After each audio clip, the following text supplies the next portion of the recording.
చేశారు. తెల్లవారుజామున 5:07 సమయంలో 7.8 తీవ్రతతో భూకంపం నమోదైంది. తరచుగా భూకంపాలు వస్తూ ఉంటాయి, కానీ నమోదైనటువంటి భూకంప తీవ్రత అంతా ఇంత కాదు. ఏకంగా బిల్డింగ్లన్నీ కింద నేలమట్టమైపోయాయి. చాలా ప్రాంతాల్లో అగమ్య గోచరణ పరిస్థితి నెలకొంది. సో ఇది సముద్ర గర్భంలో రావడంతో సునామీ హెచ్చరికలు జారీ చేశారు ఫిలిప్పీన్స్ అధికారులు, అక్కడి ప్రభుత్వం. దీంతో అక్కడి ప్రజలు అప్రమత్తమయ్యారు, అలర్ట్ అయిపోయారు, భయాందోళనకు గురవుతున్నారు. ఇంకా సునామీ భయం కలుగుతూనే ఉంది పబ్లిక్లో.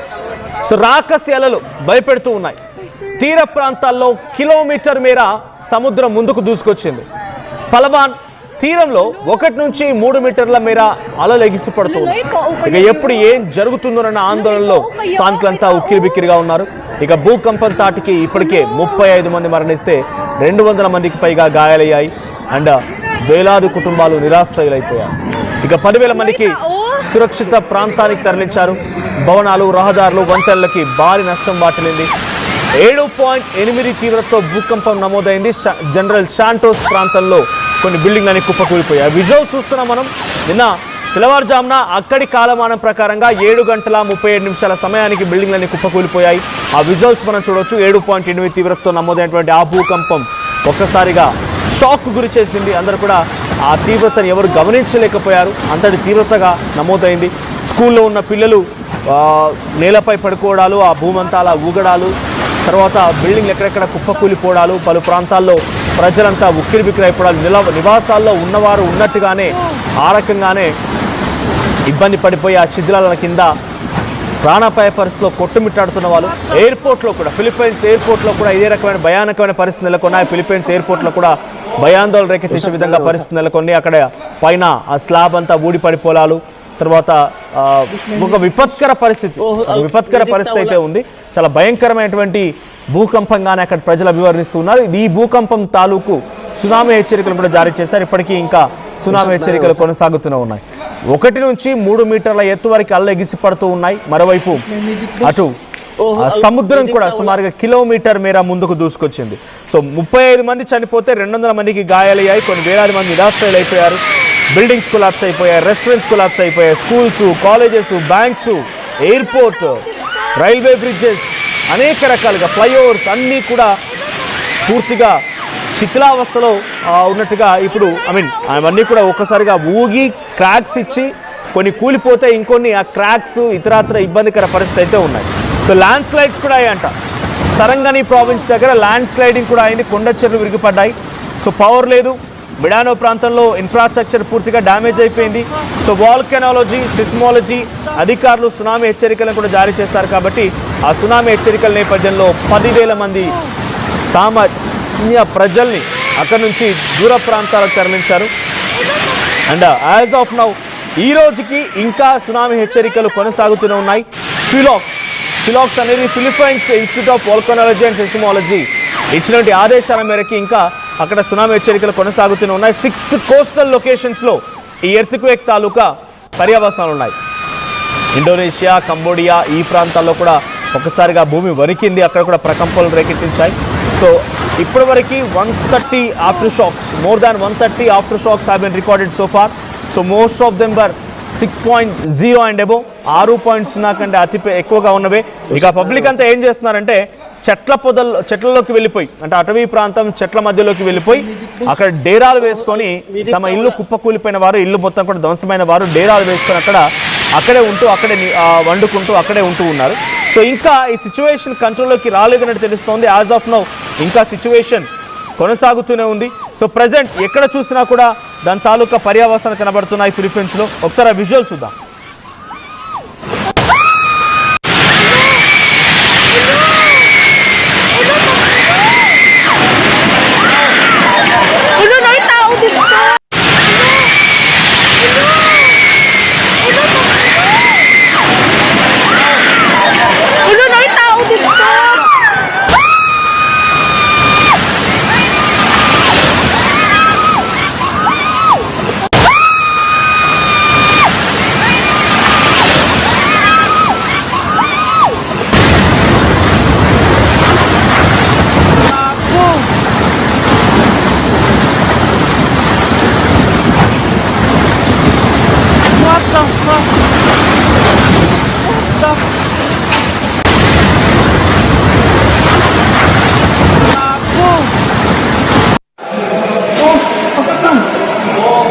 Wasak na, wasak. Bus, may medic bus. Oh, medic ta, wala.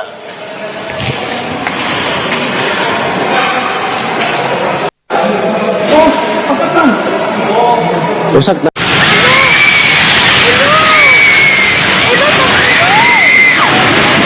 అయితే మరోవైపు ఆ సముద్రపు అలలు ఎగిసిపోవడం కూడా లైట్ సైడ్ విజువల్లో చూస్తున్నాం. సముద్రం సుమారుగా కిలోమీటర్ మేర ముందుకు వచ్చింది. అలలు కూడా ఎగిసిపడుతున్నాయి. 1 నుంచి 3 మీటర్ల ఎత్తులో సముద్రపు అలలు ఎగిసిపడుతూ ఉన్నాయి.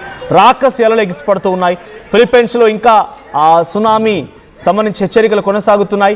సో భూ ప్రకంపనల తాలూకా భయాన్ని ఇంకా ఫిలిప్పైన్స్ ప్రజలు వదిలిపెట్టలేదు. ఇంకా భయాన్ని కొనసాగిస్తూ ఉన్నారు. ఒక్కసారిగా ఆ భూమి వనకడంతో రోడ్లపైకి వచ్చేసారు. తెల్లవారుజామున 7:35 నిమిషాల సమయానికి యాజ్ పర్ ఫిలిప్పైన్స్ టైమింగ్ అక్కడి కాలమానం ప్రకారంగా ఇది జరిగింది. సో అక్కడ ఎఫెక్ట్ అయినటువంటి ప్రాంతాలు ఎక్కువగా జనరల్ శాంటోస్, ఆ సిటీ మొత్తం కూడా ఇప్పుడు భూకంపం తాలూకు సిచ్యువేషన్తో వణికిపోయింది. కుప్పకూలిపోయే బిల్డింగ్లన్నీ కూడా. ఇంకోటి సారంగని ప్రావిన్స్, ఈ ప్రాంతంలో ల్యాండ్ స్లైడ్స్, కొండ చర్యలు విరిగిపడ్డాయి. మెడనావ్ ప్రాంతంలో కూడా ఇదే రకమైన సిచ్యువేషన్ ఉంది. దబావో సిటీ స్ట్రాంగ్ షేకింగ్, అంటే ఈ ప్రాంతంలో ఎక్కువగా భయంకరమైనటువంటి కుదుపులు లోనయ్యాయి. సో ఇది ఎక్కువగా రిచెస్ట్ ఆ ఫిలిప్పైన్స్ ఉన్నటువంటి అద్భుతమైనటువంటి నగరంగా, ఎత్తైన బిల్డింగ్స్ ఉన్నటువంటి నగరంగా దబావో సిటీ ఉంది. అక్కడ కూడా ఈ బిల్డింగ్స్ అన్ని కుప్పకూలిపడాలు, క్రాక్స్ ఇవ్వడాలు, బ్రిడ్జెస్ కొలాప్స్ అవ్వడాలు, ఎయిర్పోర్ట్ అండ్ రోడ్డు ఫ్లైఓవర్స్ అన్ని కూడా క్రాక్స్ ఇవ్వడాలు కొంత ఆందోళన గురి చేస్తున్నాయి. సునామీ హెచ్చరికలను జారీ చేసిన తర్వాత ఇప్పుడు పబ్లిక్ అంతా కూడా మరోసారి భూకంపం వచ్చే అవకాశం ఉంది అన్నట్టుగా భావించి చాలామంది, అంటే 2 లక్షల మందికి ఎఫెక్ట్ అయింది. ఈ డైరెక్ట్ భూకంపం ఎఫెక్ట్ అనేది 2 లక్షల మంది పైన ప్రభావం చూపించింది. వీరంతా కూడా సేఫ్ జోన్స్కి వెళ్ళారు. కొంతమంది ఆ శిథిలాల కింద పడిపోయి చనిపోయారు. ఇంకొంతమందికి గాయాలై ఆసుపత్రిలో చికిత్స పొందుతున్నారు. అతి కొంతమంది వ్యవసాయ క్షేత్రాల్లోకి, పంట పొలాల మధ్యలోకి, చెట్ల మధ్యలోకి వెళ్ళిపోయి అక్కడ చిన్న చిన్న డేరాలు వేసుకొని ఉంటున్నారు. సో అక్కడ ఉండడానికి గల కారణం ఒకవేళ నిజంగానే కుప్పకూలిపోయిన చెట్లయితే విరిగిపడవు అంత ఈజీగా. సో బిల్డింగ్లు అన్నీ కూడా క్రాక్ ఇచ్చి కుప్పకూలిపోయే అవకాశం ఉంటుంది. కాబట్టి వాటి మధ్యలో నుంచి దూరంగా వెళ్ళిపోయి ప్రాణాలు దక్కించుకోవాలన్నట్టుగా వారంతా భావిస్తూ ఉన్నారు. సో విజువల్స్ మనం చూడొచ్చు, ఒక బ్రిడ్జ్ అది. సో బ్రిడ్జ్ దగ్గర రికార్డ్ అయినటువంటి దృశ్యాలు. సముద్రం చూడండి, సముద్ర పొలాలు ఎలా ఎగిసిపడుతున్నాయో. కొన్ని మీటర్ల ఎత్తులో, కొన్ని కిలోమీటర్ల మేరకి ముందుకు దూసుకొచ్చిన సముద్రం, మరోవైపు కొన్ని మీటర్ల ఎత్తులో, 1 నుంచి 3-4 మీటర్ల ఎత్తులో సముద్ర పొలాలు ఎగిసిపడుతూ ఉన్నాయి. సో ఒక్కసారిగా ఆ సిచ్యువేషన్ చూడొచ్చు. అంటే న్యాచురల్ కెలమిటీస్, ప్రకృతి వైపరీత్యం ఎలా విపత్తు తలెత్తుతుందనేది దీనికి నిదర్శనంగా ఈ సముద్ర పొలాలు చూడొచ్చు. సో ఇంకోవైపుగా ఆ విజువల్స్ మీరు చూస్తూ ఉన్నారు. సో ఇటువంటి రాకసి అలలే ఇప్పుడు ఫిలిప్పైన్స్ ప్రజల్ని భయపెడుతూ ఉన్నాయి. సో ఫిలిప్పైన్స్ సంబంధించినటువంటి పబ్లిక్ అంతా కూడా సురక్షిత ప్రాంతాలకి ఆల్రెడీ మూవ్ అయిపోతున్నారు. సో ఇంకోవైపుగా వారంతా కూడా భయాందోళనకు గురైపోయి వారంతా సేఫ్ జోన్ వెతుకుతూ ఉన్నారు. కొంతమంది ఏమో ఇంకా గత్యంతరం లేదు, నిరాశ్రయాలు అయిపోయారు. ఎటువంటి సహాయం లేదు, ఏం చేయలేక దిక్కుతోచిన పరిస్థితుల్లో కొంత చెట్ల మధ్యలోకి వెళ్ళిపోయి డేరాలు వేసుకొని బతుకుతూ ఉన్నారు. అటవీ ప్రాంతం మధ్యలో వారంతా డేరాలు వేసుకొని బతుకుతూ ఉన్నారు. సో రాకసెల్లకు సంబంధించి ఆ విజువల్ చూస్తున్నాం. సో సముద్ర గర్భంలో జనరల్ శాంటోస్కి సమీపంగా మెడనావ్ ఐలాండ్కి కింద సౌత్ వెస్ట్లో సముద్ర గర్భంలో 7.8 తీవ్రతతో నమోదైంది ఈ భూకంపం. సో 10 రెక్టార్ స్కేల్ పైన 7.8 తీవ్రతతో 10 కిలోమీటర్ల దగ్గర భూకంప కేంద్రాన్ని గుర్తించారు. దాని తాలూకా పర్యావసనాలు. సో టెక్టానిక్ ప్లేట్స్ మీ అందరికీ తెలిసిందే. సో చాలా సందర్భాల్లో ఈ భూకంపాలు వచ్చినప్పుడు ఉదాహరణ మేము చెప్తూనే ఉన్నాం, టెక్టానిక్ ప్లేట్స్ అని. అంటే భూమి పొరల్లో వచ్చినటువంటి కదలికల నేపథ్యంలోనే ఇటువంటి మాదిరిగా ఇంత భయంకరమైనటువంటి భూకంపాలు సంభవిస్తూ ఉంటాయి. సో ఫిలిప్పైన్స్లో తరచుగా భూకంపాలు వస్తుంది. ఒక్కరోజే సుమారుగా 9 సార్లు భూమి కంపించినట్టు తెలుస్తుంది. దాంట్లో 4 రిక్టార్ స్కేల్ పై 4కు పైగా తీవ్రత 6 సార్లు వచ్చింది. మిగిలినవన్నీ కూడా 2.1, 3.4 అలా వచ్చాయి. సో ఇప్పుడు నమోదైనటువంటి 7.8 తీవ్రతనే అతి భయంకరంగా ఉంది. దీంతో ప్రభావంతోనే సునామీ హెచ్చరికలను జారీ చేస్తామని చెప్పి Philippines institute of వాల్కనాలజీ and seismology అధికారులు చెప్తూ ఉన్నారు. ఇంకా సునామీ హెచ్చరికలు కొనసాగుతున్న నేపథ్యంలో కొంత ఆందోళన కలిగిస్తోంది అక్కడ సిచ్యువేషన్ అంతా కూడా. బిల్డింగ్లు కుప్పకూలిపోవడాలు, అక్కడ ఉన్నటువంటి schools, colleges, bridges, airports, railway stations అన్నీ కూడా ధ్వంసం అయిపోవడం విజువల్ చూస్తూ ఉంటే అక్కడ ఎటువంటి విపత్కర పరిస్థితి ఉంది, విపత్తు తలెత్తిందో అర్థమవుతోంది.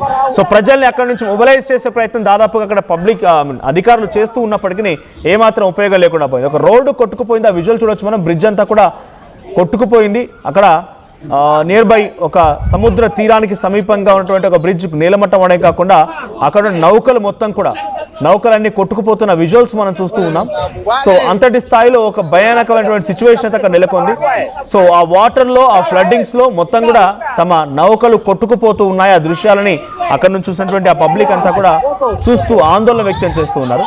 ఇంకోవైపు సిచ్యువేషన్స్ ఎక్స్ట్రీమ్ గా మారే అవకాశం కూడా ఉంది. మళ్ళీ భూకంపం వచ్చే అవకాశం కూడా ఉందని అధికారులు అంచనా వేయడంతో పబ్లిక్ అంతా అక్కడి నుంచి ప్రాణాలు అరచేతిలో పెట్టుకొని బిక్కుబిక్కుమంటూ గడుపుతూ ఉన్నారు. సో ఒక్కసారి మళ్ళీ ఆ విజువల్ చూద్దాం, అక్కడ ఎటువంటి సిచ్యువేషన్ ఉంది, ఏ రకంగా అల్లెగిసి పడుతున్నాయి అనేది. Hello, may tao kayo? May tao? Hello?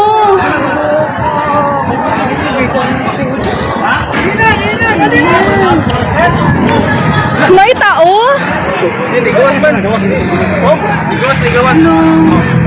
Natumbo.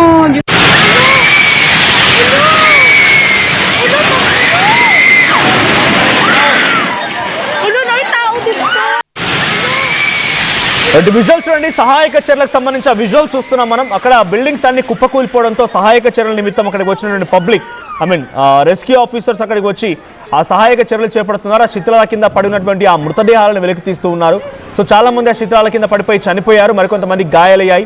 So ఇంకోవైపు ఆ భూకంపం తాలూకా పర్యావసనాలతో ఇబ్బంది పడినటువంటి జనం అంతా కూడా రోడ్లపైకి వచ్చి నిరాశ్రయులైపోయి రోడ్లపై ఉన్న వారు కొంతమంది అయితే మరికొంతమంది రకంగా పంట పొలాల మధ్యలో, చైన్ల మధ్యలో, ఆ చెట్ల మధ్యలో డేరాలు కట్టుకొని నివసిస్తూ ఉన్నారు.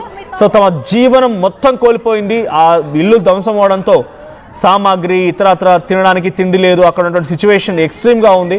సో కంప్లీట్గా ఇల్లు కొలాప్స్ అయిందని అర్థం చేసుకోండి ఎటువంటి విపత్కర పరిస్థితి వాళ్ళు ఫేస్ చేస్తున్నారు అనేది. నిరాశ్రయులు అయిపోయి ఏం చేయాలో దిక్కుతో చకాల రోడ్లపైకి వచ్చి రోడ్ల మీద నిల్చొని ఉండిపోయారు. చాలామంది వాళ్ళంతా కూడా చిన్న చిన్న డేరాలు వేసుకొని అక్కడ దూరంగా చెట్ల మధ్యలో ప్రజెంట్కి ఉంటున్నారు. సో కనీసం తినడానికి తిండి కూడా లేదు. మరి ఈ సిచ్యువేషన్ నుంచి అక్కడి గవర్నమెంట్స్ ఎంత మేరకి వారిని బయటపడేస్తాయి, కనీసం తిండి, ఆహారం, నీళ్లు తాగడానికి కనీస వసతులు కల్పించే ప్రయత్నం అధికారులు ఏం చేస్తారో చూడాలి. బట్ సునామీ హెచ్చరికలు కొనసాగుతున్నాయి కాబట్టి ప్రాణాలు అయితే అరచేతిలో పెట్టుకొని బిక్కుబిక్కుమంటూ ఫిలిప్పీన్స్లోని జనరల్ శాంటోస్, మిడనో, డవావో సిటీ అండ్ సరంగని ప్రావిన్స్ల ప్రాంతాల ప్రజలు అలర్ట్ అయ్యారు. వారంతా కూడా అప్రమత్తమయ్యారు. Hello na, oh my God, akong kamo. Hello na, may tao kayo, biro. Hello, may tao kayo? May tao? Hello?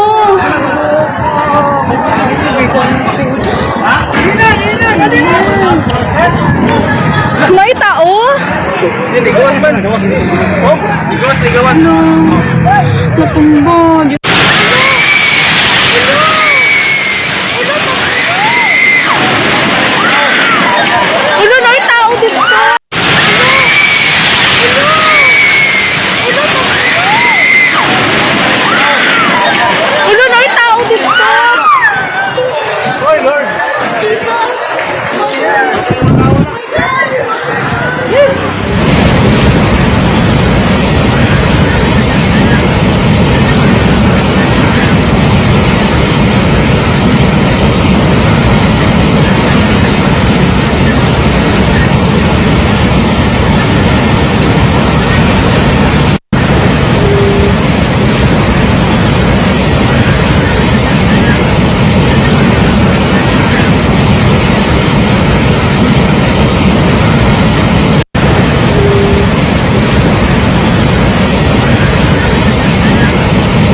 చిన్న చిన్న ఆనందాలు 35 ఏళ్లుగా నా జీవితంలో లేవు.